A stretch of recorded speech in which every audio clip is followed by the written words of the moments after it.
시청자 여러분, 안녕하셨습니까? 주님과 함께 5분 묵상의 시간을 갖겠습니다. 오늘은 욥기 35장 말씀을 묵상합니다. 본문에서 세 번째 변론에서 엘리후는 하나님이 자신의 순전함에 따라서 대우하시지는 않는다고 한 욥의 원망을 문제 삼았고, 하나님은 광대하신 주권자이시므로 인간의 선악이 그분께 무슨 영향을 미칠 수가 있겠느냐라는 것이 그의 주장이었습니다. 엘리후는 욥이 말한 내용이 잘못되었다고 주장하면서 계속 이야기를 합니다. 내가 이것을 합당하게 여기느냐? 내 생각에 내가 하나님보다 의롭다 하여 이르기를 유익이 무엇인가 범죄한 것보다 내게 유익이 무엇인고 하는구나. 내가 너와 함께 있는 내 동무들에게 대답하리라. 너는 하루를 우러러보라. 내 위에 높은 궁창을 바라보아라. 내가 죄를 범한들 하나님께 무슨 영향이 있겠으며 내 죄악이 관영한들 하나님께 무슨 관계가 있겠으며 내가 의로운들 하나님께 무엇을 드리겠으며 그가 내 손에서 무엇을 받으시기는 내 악은 너와 같은 사람이고 내 의는 인생이나 유익하게 할 뿐이라. 나를 지으신 하나님 곧 사람으로 밤중에 노래도 하게 하시고 우리를 교육하시기를 땅의 짐승에게 하심보다 더하게 하시며 우리에게 지혜 주시기를 공중의 새에게 주심보다 더하시는 이가 어디 계신가? 말하는 자가 한 사람도 없구나.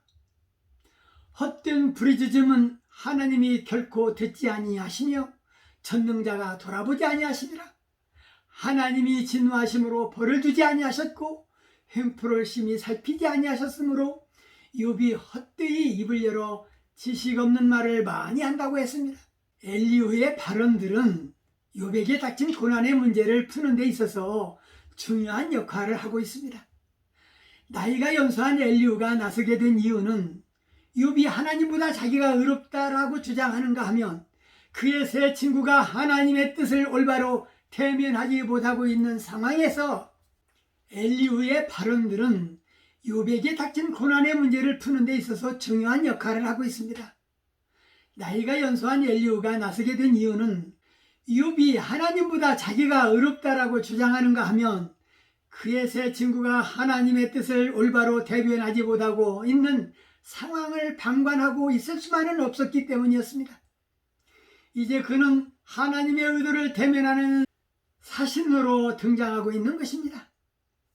엘리후는 첫 번에 걸친 발언, 두 번의 발언, 세 번째 발언, 네 번째 발언을 통해서 욥이 당하고 있는 고난과 하나님의 공의로우심이 서로 배치되는 것이 아님을 입증하려고 합니다.